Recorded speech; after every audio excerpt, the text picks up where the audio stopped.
बिहार का सुशासन लगातार बिहार में अराजकता को समाप्त किया है, जंगल राज को समाप्त किया है।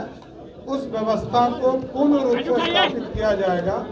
लेकिन ये जरूर कहूँगा कि अपराधियों के लिए ये जो विभाग मुझे आज मिला है, जिसका पदभार मैंने ग्रहण किया है, ये माननीय प्रधानमंत्री नरेंद्र मोदी जी, माननीय गृह मंत्री अमित शाह जी और माननीय मुख्यमंत्री नीतीश कुमार जी का प्रिय विभाग है। नमस्कार, पॉलिटिक्स में आप सबों का स्वागत है। और आज हम पॉलिटिक्स में बात उस मंत्रिमंडल की कर रहे हैं जिस मंत्रिमंडल को बिहार की जनता ने सिर्फ भरोसा ही नहीं जताया है, वो मैंडेट दिया है कि मंत्रिमंडल में शामिल लोग भी शायद सपने में भी सोचे हो या ना हो, लेकिन जनता ने उस तरीके का मैंडेट दिया है। आज अधिकांश मंत्री पदभार ग्रहण भी कर लिए हैं, शनिवार रहते हुए भी, और सोमवार से जो रूटीन काम है मंत्रियों का, उस पर हमें लगता है कि वो आगे भी बढ़ चलेंगे। हालांकि जदयू वही पुराने चेहरे, वही पुराना मंत्रालय जो पहले था वो आज भी उनके पास है। बीजेपी में कुछ बदलाव दिख रहा है और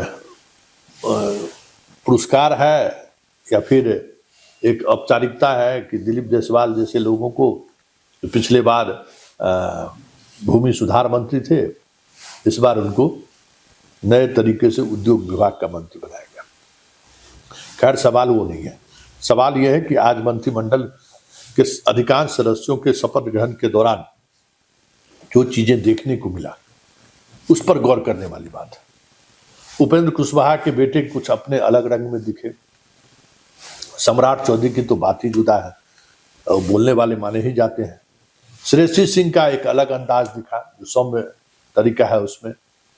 और लेसी सिंह और बाकी जो मंत्री हैं, पहले से मंत्री हैं, तो उनके लिए कोई न मंत्रालय बदला है न पदाधिकारी बदले हैं, तो कोई नई चीजें देखने को नहीं मिली। लेकिन एक बात जो बदलता हुआ दिख रहा है वो ये है कि एक विशाल जनमत, जनता ने जिस तरीका का मैंडेट दिया है इन मंत्रियों को, इस सरकार को, उसका दबाव किसी मंत्री के चेहरे पर दिखा नहीं। आज सम्राट चौधरी ने एक अलग अंदाज में अपनी बात को रखा है, वो रखते रहे हैं, उसमें कुछ नई चीजें नहीं है। लेकिन मंत्री को जो जिम्मेवारी है और जो जनता का मैंडेट है, और उस मैंडेट के बाद जो एक जिम्मेवारी का एहसास होना चाहिए था, वो दूर दूर तक नहीं दिखा है।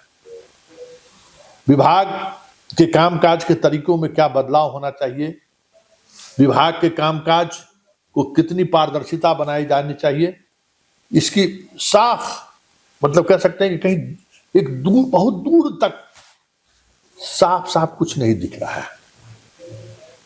ये बड़ी बात है। मुख्यमंत्री की जो स्थिति है सबको पता है। अब जिम्मेवारी सम्राट चौधरी पर है, और वो गृह विभाग लेके मतलब बिहार के लॉ एंड ऑर्डर को प्राथमिकता देने की कोशिश कर रहे हैं। लेकिन इतनी एक बात तो तय है कि अब तुलना जो है सम्राट चौधरी और तेजस्वी में होगी। और तेजस्वी जिस तरीके से ट्वीट करके सम्राट चौधरी का महिमा मंडित किया है, खुद जेल में रह चुके हैं, खुद आपराधिक मामलों में जेल में रहे हैं, फिर किस तरीके से फर्जी सर्टिफिकेट के आधार पर वो बाहर निकले हैं, 7वीं पास हैं, बहुत तरीके की चीजें उन्होंने कल इनके गृह मंत्री बनने पर ट्वीट किया था। और ये बात प्रशांत किशोर ने भी लोगों तक पहुंचाया है कि सम्राट चौधरी की छवि क्या है, दिलीप जायसवाल की छवि क्या है, मंगल पांडे की छवि क्या है, अशोक चौधरी की छवि क्या है। इसके बावजूद भी ये सारे के सारे चेहरे मंत्रिमंडल में। इसलिए हम बात कह रहे थे कि देखिए, एक पब्लिक परसेप्शन भी होता है। राजनीति में पब्लिक परसेप्शन का बहुत महत्व होता है।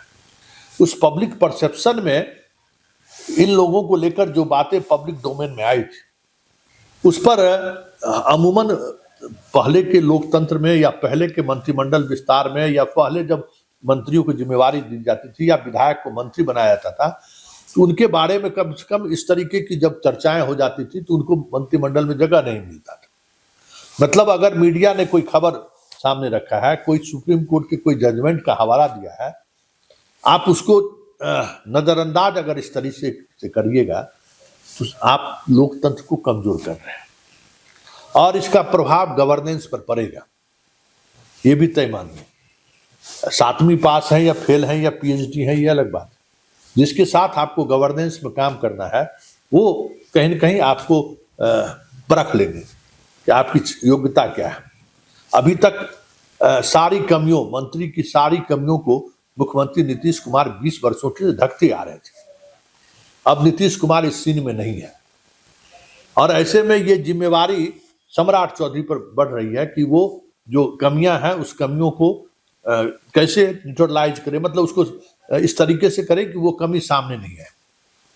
लेकिन पहले दिन से जो अहंकार उपेंद्र कुशवाहा के बेटे में देखने को मिला, जो बातें सम्राट चौधरी में देखने को मिला, तो इसके सहारे आप राजनीति कर सकते हैं, शासन प्रशासन नहीं चला सकते, क्योंकि शासन प्रशासन चलाने का एक अलग स्किल है।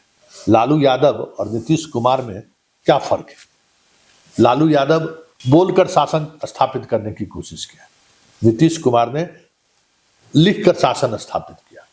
इसलिए बहुत सारे ऐसे मुद्दों पर भी बयान देने के बजाय नीतीश कुमार सुशासन स्थापित करने की कोशिश की और लोगों ने महसूस भी किया।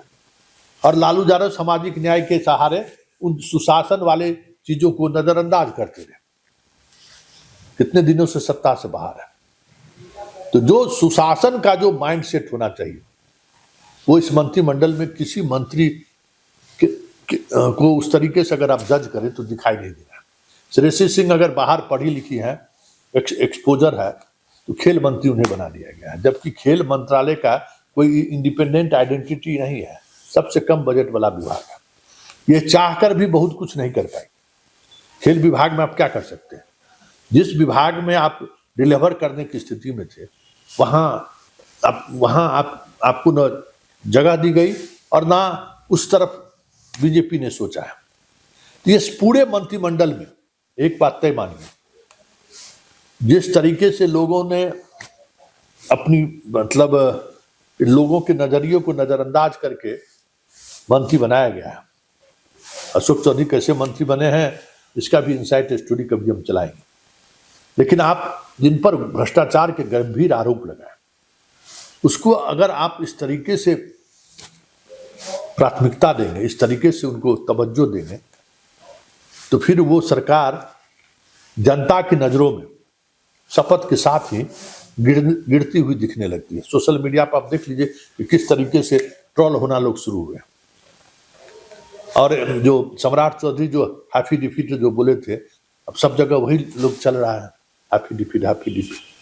तो आप उस लोकतंत्र के उस जज्बे को अगर आप इस तरीके से नजरअंदाज करें, इतना तो तय समझिए ये सरकार को हर महीने मतलब सरकार गठन के साथ ही इनको हनीमून पीरियड नहीं मिलने वाला है, ये तय समझिए। शपथ ग्रहण के साथ ही कह सकते हैं कि जनता इनको मोल भाव करना शुरू कर दे तो कोई बड़ी बात नहीं हो। और ये मोल भाव और अलोकप्रियता की मतलब इनका जो ग्राफ है इनकी लोकप्रियता का, वो धराम से गिर जाए तो ये भी कोई बड़ी बात नहीं है। इसलिए इस मंत्रिमंडल से लोगों की कोई खास उम्मीद नहीं है। ये चीजें चर्चाएं आम लोगों में दिख रही है और ये बड़ा नुकसान इस पूरी सरकार को दे जाए तो ये भी कोई बड़ी बात नहीं है। ऐसे में 6 महीने बाद बिहार में एक अलग तरीके का मैंडेट के खिलाफ आक्रोश सड़कों पर भी दिखने लगे तो ये भी कोई बड़ी बात नहीं है।